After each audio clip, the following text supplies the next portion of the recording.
ചില തകർച്ചകൾ, ഹല്ലേലൂയ, ചില വേദനകൾ, ഹല്ലേലൂയ, ദൈവം നമ്മെ ചില പ്രത്യേക പദ്ധതിക്കായി പരിശീലിപ്പിക്കുന്ന പരിശീലന വേദികളാണെന്ന് ഇന്ന് പകൽ മനസ്സിലാക്കണം. 10 പേരുടെ ഭവനവും, ഹല്ലേലൂയ, ഈ പ്രിസണുമൊക്കെ ജോസഫിന് ട്രെയിനിങ് സെന്റേഴ്സ് ആയിരുന്നു. ദൈവത്തിന് സ്തോത്രം. അവിടെ അവന് പരിശീലനം ലഭിച്ചു. പരിശീലനത്തോടൊപ്പം കൃപയും വർദ്ധിച്ചു. ദൈവകൃപ വർദ്ധിച്ച ഈ ജോസഫ്, സ്തോത്രം, അങ്ങനെ അവിടെ ഇരിക്കുമ്പോ അടുത്ത് നമ്മൾ കാണുന്നത് ദേശത്ത് അപ്പം എന്ന കോല് ഒടിച്ചു കളഞ്ഞു കർത്താവ്.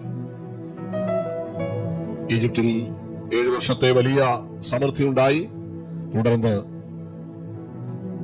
ഏഷ്യയുടെ ആ ഭാഗങ്ങൾ മുഴുവൻ വലിയ ക്ഷാമത്തിലേക്ക് കടന്നു പോവുകയാണ്. എന്തിനാണ് ക്ഷാമം വന്നതെന്നാണ് മോശ വിശദീകരിക്കുന്നത്. സ്തോത്രം. ആ സങ്കീർത്തനത്തിൽ അവൻ അപ്പം എന്ന കോലിനെ ഒടിച്ചു കളഞ്ഞു. എന്തിനാ മോശെ?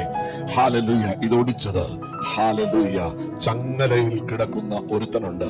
ഹല്ലേലൂയ, വാഗ്ദത്തങ്ങൾ ഒരിക്കലും നടപ്പാകരുതെന്ന് പിശാച് പദ്ധതിയിട്ട് കൈകാലുകളിൽ ചങ്ങലക്കിട്ടൊരുവനെ അടച്ചു വെച്ചപ്പോ സ്വർഗം എന്ത് ചെയ്യുമെന്നറിയാമോ?